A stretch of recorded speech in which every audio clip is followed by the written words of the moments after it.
வணக்கம் நண்பர்களே. இன்றைக்கு சினிமா துறையில் Ajith sir and Vijay sir இருவரும் தனக்கான ஒரு இடத்தை பிடித்து ஆளுக்கு ஒரு துறையை அடுத்த இடத்துக்கு தேர்ந்தெடுத்து சென்று விட்டார்கள். அவருடைய அஜித் சாரை பொறுத்த வரைக்கும் ஒரு கார் ரேஸுக்கு ஒரு காரோடைய விலை மினிமம் 15 கோடியிலேருந்து 20 கோடி ரூபா. அந்த கமிட்மெண்ட்டு உள்ள அந்த கிரவுண்டில் சுற்றி போய் மற்ற காரை இடிச்சதுன்னா கூட அது இவருடைய டெபாசிட் காசுலேருந்து தான் எடுப்பாங்க. அவ்வளோ பெரிய முதலீடு பண்ணுற அளவுக்கு வளர்ந்துட்டார். ஆனால் அவரை பற்றின ஒரு அவதூறான செய்தியை தியேட்டர் உரிமையாளர் டிஸ்ட்ரிபியூட்டர் திருப்பூர் சுப்பிரமணியன் என்பவர் தவறுதலான வார்த்தைகளை கூறுகிறார். அது ஒரு வகையில் சினிமா துறைக்கு அஜித்தோடைய லைஃபுக்கு ஒரு சின்ன இடையூறாக இருக்கும். காரணம் என்னன்னு கேட்டால், அவருக்கு பணம் கொடுத்து படம் எடுக்க ஆள் இல்லை, உண்மைதான் இல்லை. ஆனால் ஏற்கனவே 2-3 படங்கள் சரியானபடி போகலை. தனக்கு தகுந்த மாதிரி அதை குறைச்சிக்கவும் தயாராக இருப்பார். அவர் நல்ல மனம் படைத்தவர்.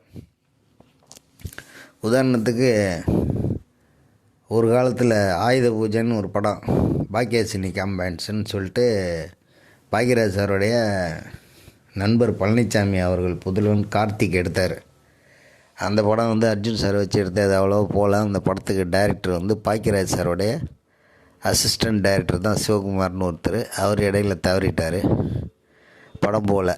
அடுத்ததாவது இயக்குனரை வச்சு ரெட்டைச்சடை அப்படின்னு ஒரு படத்தை எடுத்தாங்க, அஜித் சார் ஹீரோ. அதுவும் போகலை.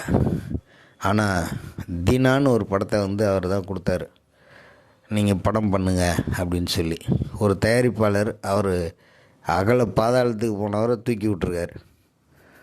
அந்த தீனா படத்து மூலமாக தான் அஜித் சார் தலைங்கிற பேரை உருவாச்சு. அதிலேருந்து அவர் டாப் கியரில் போயிட்டு இன்றைக்கி ரேஸ் போடுற டாப் கியருக்கு வந்துட்டார்.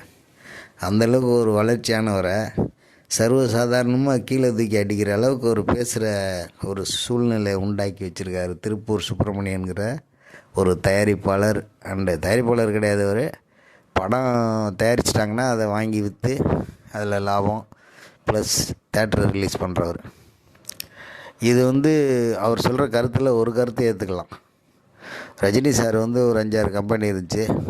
தன்னுடைய படம் எவ்வளோ விற்கிதுன்னு பார்த்துட்டு அதுக்கு தகுந்த மாதிரி சம்பளம் கேட்டு டெக்னீஷியன் சேல்ரி போக தயாரிப்பாளருக்கு 100 நாள் ஓடனா இவ்வளோ வரும் அப்படிங்கிற மாதிரி கணக்கு. 100 நாள் ஓடலைன்னாலும் அவர் நஷ்டமடையாத மாதிரி ஒரு சம்பளத்தை வாங்குவாங்க. உண்மைதான் அது. இப்போ உள்ள சூழ்நிலையில் இப்போ அந்த நிலைக்கு மாற்றப்பட்டிருக்கிறது. இப்போது தான் தயாரிப்பாளர்களே டேட்டு வேணும்னு கொண்டாந்து 200 கோடி 300 கோடின்னு கொடுத்தா எந்த ஹீரோ வேணான்னு சொல்லுவாங்க. அதுதான் நடந்திருக்கு. அதை ஒரு தவறுதலான சூழ்நிலையாக பேசுகிறது தான் மன வருத்தமாக இருக்குது.